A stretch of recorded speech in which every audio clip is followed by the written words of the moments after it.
यह 1990 के दशक की हांगकांग में बनाई गई सुपर थ्रिलर हॉरर फिल्म है। क्योंकि फिल्म के दृश्य बहुत बड़े थे, इसे कई सालों के लिए प्रतिबंधित कर दिया गया था। कहानी की शुरुआत में दो छोटे बच्चे समुद्र के किनारे खुशी खुशी खेल रहे थे। खेलते खेलते उन्होंने अचानक एक नायलॉन बैग खोजा। इस भूतिया पैकेज को भूल गया।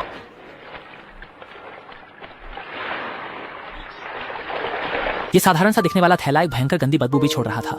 बच्चों की माँ आगे बढ़कर देखती हैं तो वह इतने डर जाती हैं कि तुरंत बच्चों को खींचकर भाग जाती हैं। मेरा ये भाग्य। मालूम हुआ कि ये कांटे हुए हाथ और पैर थे। थोड़ी देर बाद पुलिस मौके पर पहुंची और घटनास्थल को तुरंत सील कर दिया। कोई मामला दर्ज करके तुरंत वहां से चली गई। कैमरा दूसरी तरफ जाता है। हमारा संगो मेहनत से सुअर का मांस काट रहा है। तभी एक महिला ने अनार के रंग की स्कर्ट को हिला दिया। संगो ने देखा, तुरंत उसका जोश बढ़ गया। अपने सुअर के मांस को इंसानी मांस से बदलने की बात को छुपाने के लिए संगो भर्ती का तरीका अपनाता है। क्योंकि वह जो लोग भर्ती करता है वे सभी अवैध प्रवासी होते हैं। ऐसे लोगों की कोई पहचान नहीं होती। यहाँ तक कि अगर ये लोग गायब हो जाएं तो भी पुलिस को अजीब नहीं लगेगा। इसके बाद सिंह के द्वारा चाशवाव बनाने के लिए आधारशिला रखी गई। जल्द ही एक व्यक्ति नौकरी के लिए आया। सिंह ने देखा कि वह अवैध प्रवासी है और बिना कुछ कहे उसे फौरन काम पर रख लिया। सुबह 9 बजे से शाम 5 बजे तक, छुट्टी के दिनों में 2 दिन की छुट्टी। उसने एक पत्र प्राप्त किया और फिर एक वकील के कार्यालय गया। जब सिंह भाई कार्यालय पहुंचे तो पाया कि स्टाफ ने उनसे केवल प्रॉपर्टी शुल्क जमा करने के लिए कहा था, क्योंकि उनका वर्तमान दुकान का पट्टा जल्द ही समाप्त हो रहा था। लेकिन वे इस घर के मालिक से संपर्क नहीं कर सके, इसलिए वे सिंह भाई के पास आए, ये जानने के लिए कि क्या उन्हें मूल मकान मालिक के बारे में कुछ जानकारी मिल सकती है। पूछताछ करने पर भी वे भाई से कोई उपयोगी जानकारी नहीं प्राप्त कर पाए। दरअसल भाई को पहले से ही पता था कि मालिक पहले ही बनकर बंस में सभी को खिला दिए गए थे। अंत में भाई गुस्सा दिखाते हुए वहां से निकल गया। दृश्य पुलिस स्टेशन का है, जहां नेता हर दिन महिला संग उलझा रहता है और काम की बातों की चिंता ही नहीं करता। टीम लीडर कार्यालय में आते हैं और बस 2-4 शब्दों में अभिवादन करते हैं और सहकर्मियों से पूछते हैं कि पहले का वो समुद्र किनारे के अधिकारी का मामला कैसे चल रहा है। लेकिन सहकर्मी भी बहुत ही टाल मटोल करके जवाब देते हैं। वो भी केवल संयुक्त सुरक्षा विभाग ने सुन के वापस लौट सकता हूँ। जिम को व्यक्तिगत रूप से सुरक्षा नहीं मिली। इस समय सहकर्मी का चेहरा उलझन में था। बिल्कुल भी समझ नहीं आ रहा था कि क्यों यह काम उन पर थोप दिया गया है। जल्दी से बगल के सहकर्मी को बुलाकर कहा कि टीम लीडर उनसे पूछ रहा होगा। टीम लीडर ने आदेश दिया। उन्हें कहा कि जल्दी से पिछले मामले को समाप्त करें, उंगलियों के निशान निकालें और मिलान करें। परिणाम तुरंत ही बाहर आ गया। आ गए, नहीं तो उन्हें उन थोड़ी सी चीजों के अलावा ओवर टाइम करना पड़ता। उपयोग करें ब्लू वुल्फ नूलारो। क्या वहाँ कुछ लोग क्या बड़बड़ा रहे थे? ग्रुप लीडर जाने से पहले इन सहकर्मियों से कह गए कि फिंगरप्रिंट जल्दी से जल्दी निकालना होगा, नहीं तो समझाना मुश्किल होगा। ये कहकर ग्रुप लीडर अपनी खूबसूरत महिला के साथ चला गया। सहकर्मी समूह का नेतृत्व करने वाले को बहुत ईर्ष्या करते हैं, क्योंकि उसके पास इतनी सुंदर साथी है। सब उसकी ओर ईर्ष्या भरी नजरों से देखते हैं। यह देखकर शाओमेई ने पूछा, बोदा हो मा यू। ये कहने के बाद सभी ने शाओमेई की ओर देखा और अचानक से सिर हिलाया। ये देखकर शाओमेई ने कहा कि पिछले वाला मैंने जो कहा था, वह पहाड़ी बारिश वास्तव में ज्यादा नहीं है, बिजली नहीं आई, वह वास्तव में कई गुना नहीं है। चित्रण प्यारे छोटे हाथ की ओर आता है। शाओमेई मूल रूप से पूरे हाथ को उठाना चाहती थी, लेकिन उसने यह अनुमान नहीं लगाया था कि हाथ बहुत ज्यादा सड़ चुका था और अनजाने में उसने एक अंगुली तोड़ दी। शाओमेई और उसके सहकर्मी बहुत डर गए, क्योंकि हाथ से सड़क के किनारे ग्रिल्ड फूड की परिचित गंध आ रही थी। वे बस ग्रुप लीडर द्वारा दिए गए काम को पूरा करना चाहते थे, हाथ से फिंगरप्रिंट निकालना। पास खड़ा सहकर्मी जल्दी से शाओमेई को इस मौके का फायदा उठाकर फिंगरप्रिंट निकालने के लिए उकसाने लगा। ठीक है, इस तरह से वापस जाकर रिपोर्ट कर देंगे। इस पर दोनों ने उस उंगली को फिंगरप्रिंट निकालने वाली किताब पर एक फिंगरप्रिंट दबा दिया। दृश्य एक फिल्म के सीन पर आता है और हैरानी की बात है कि संजय भी इस फिल्म का एक प्रशंसक है। संजय ने एक बेहतरीन जगह बना ली थी जुआ खेलते समय। जगह पर जीत की गारंटी थी। नए नौकरी पर लगे युवक ने एक ओर से देख रहे थे। शेंगे ने अपनी जीत की उपाधि को बनाए रखने के लिए सीधे ही महजोंग को बदल दिया और यह सब शाओयर ने अपनी आंखों से देखा। यकीनन कोई आश्चर्य नहीं, शेंगे ने सीधे बड़े पैमाने पर तीनों को हरा दिया और टेबल पर सभी महाजों को पूरी तरह से जीत लिया। कहते हैं कि हारने वाला मुंह नहीं खोलता। जीत घर जाने की हिम्मत नहीं हुई, लेकिन हमारे शेंग भाई अलग हैं। उन्होंने सीधे बाकी तीनों को पूरी तरह साफ कर दिया। जब शेंग भाई ने पीछे देखा तो छोटी को देखकर उसे जल्दी से चाय बनाने और कप कॉफी देने के लिए कहा। जब छोटा कॉफी डालने जा रहा था तभी सब अचानक बिखर गए। फिर शेंग भाई ने उन्हें दरवाजे तक पहुंचाया और कहा कि अगली बार ज्यादा रुपए लेकर आना खेलने के लिए। शंग महजों की मेज पर वापस आकर एक घूंट काबूची लौटा है। शाओयर मजाक में शेंगे से कहता है कि उनका चीटिंग करने का कौशल वाकई कमाल का है। शेंगे सच में शेंगे है। शेंगे ने सुना, उसे पता चल गया कि इस शाओयर ने उसकी चालाकी देख ली है। इस शाओयर की बात बाहर जाने पर सीधे उसे 400 पाव में बदलने का कारण बनेगी। इससे तो शेंगा को धोखाधड़ी करते देखना छोटे कर्मचारी को गुस्सा आया। उसने कहा कि वह अपनी ताकत से खाना कमाता है और उसने कहा कि उनको जुआरियों का हारना भी उनका हक था। दृश्य पुलिस स्टेशन पर आता है, जहां आर्थर्स ओवर टाइम कर रहे हैं, एकत्रित फिंगरप्रिंट की तुलना कर रहे हैं। सुबह के 2-3 बजे शाओमेई इतनी थकी हुई थी कि वह कुर्सी पर सो गई, जबकि उसके पास बैठे सहकर्मी अभी भी तुलना में लगे हुए थे। जब अपराध स्थल के फिंगरप्रिंट और कंप्यूटर पर 22,341 फिंगरप्रिंट की तुलना की गई। समय के साथ मेहनत करने वाले की मेहनत व्यर्थ नहीं जाती। ये उंगली का निशान वही है जिसे वे खोज रहे थे। उंगली के निशान का सुराग मिलने पर छोटे शुआई बहुत उत्साहित नहीं थे, बल्कि शांत रहते हुए उन्होंने गहरी नींद में सो रही छोटी मई को जगाया, ये बताते हुए कि उंगली के निशान का सुराग मिल गया है। अगले दिन छोटी मई अपनी रिपोर्ट लेकर बहुत आत्मविश्वास से आई। उसने कहा कि यह रिपोर्ट बहुत परफेक्ट है, क्योंकि उस समय छोटी मई को यह नहीं पता था कि उसके सहकर्मी ने सुराग पहले ही ढूंढ लिया है। उसने केवल 2 वाक्य कहकर टाल दिया। तभी जब छोटी मई खुशी से नकाब से ढंग के चेहरे के साथ हंस रही थी, एक सहकर्मी पास आया। क्या अब्बू ने तुम्हारा गुप्त रूप से पीछा किया था? कौन जानते हैं? मैं कहता हूँ ऐसा हो सकता है, मेरे लिए मुश्किल नहीं है। मुझे लगा कि वे प्रेमी है, लेकिन पता चला कि वे बहनें हैं। स्क्रीन पर क्लास मॉनिटर ने शाओमेई से पूछा कि फिंगरप्रिंट की स्थिति में कोई प्रगति है या नहीं। यह दर्शाता है कि फिंगरप्रिंट का सुराग अभी भी आगे बढ़ रहा है। दूसरी तरफ बड़े भाई और सहकर्मी रिपोर्ट पर लिखे शब्दों का अध्ययन कर रहे थे, क्योंकि बड़े भाई के पास एक बहुत ही अजीब लिफाफा था जिस पर की लिखावट बहुत अजीब थी। तो पंचा उन्हें आपस में खुसर फुसर करते हुए देख रहा था और तुरंत उनकी ओर आ गया।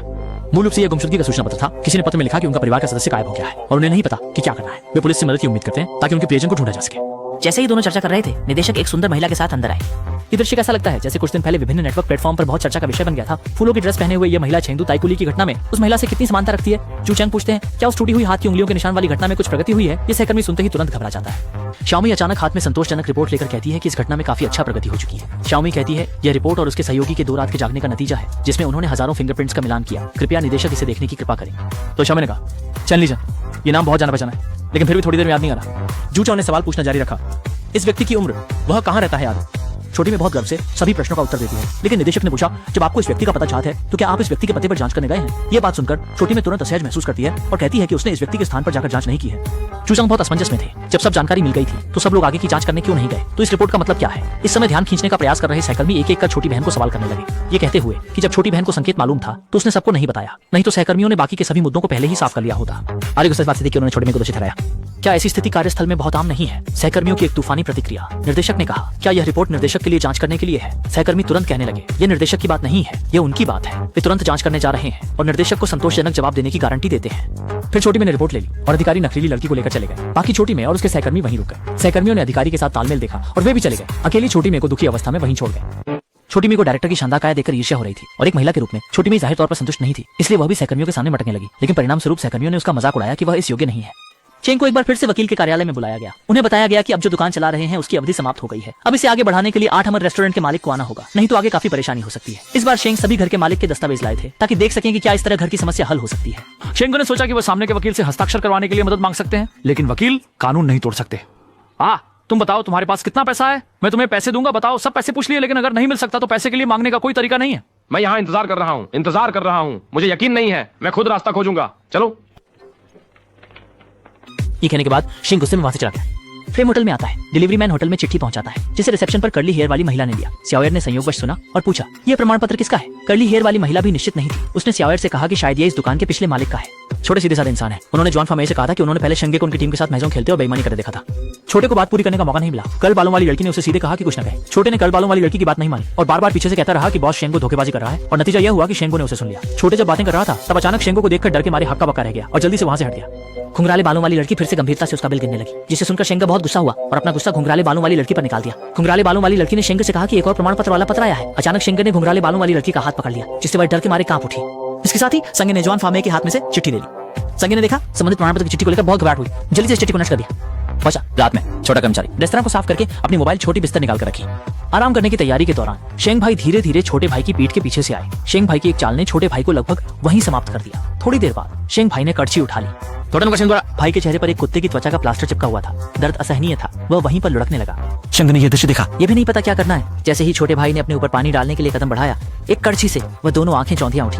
शावर को विदा करना छोटू का जाना उसकी बातें करने की आदत के कारण हुआ, जिसके चलते उसे निर्दोष होते हुए भी परिणाम भुगतना पड़ा। भाई जाने से पहले इसके लिए पुष्टि करता है छोटी यार को क्या टिफिन मिला, तो फिर छोटे को कई बार जोर से मारा, जब तक कि छोटे की सांसें नहीं रुक गई। आखिर में जाकर ही नुकसान पहुंचाना बंद किया। नहीं सोचा था कि छोटा दबाने से पहले सखी से शेंग भाई की राम कर लेगा। शेंग भाई बचना चाहता था, पर वह अपनी टांग को कसर पकड़ने वाले उस व्यक्ति से छुटकारा नहीं पा सका। अंत में मजबूर होकर शेंगे को बसन बांध से पैगों पर रखी हुई चाकू लेकर उस हाथ से पूरी तरह छुटकारा पाया। इस तरह कल सुबह ताजा 4 सेव बाओ बस सामग्री।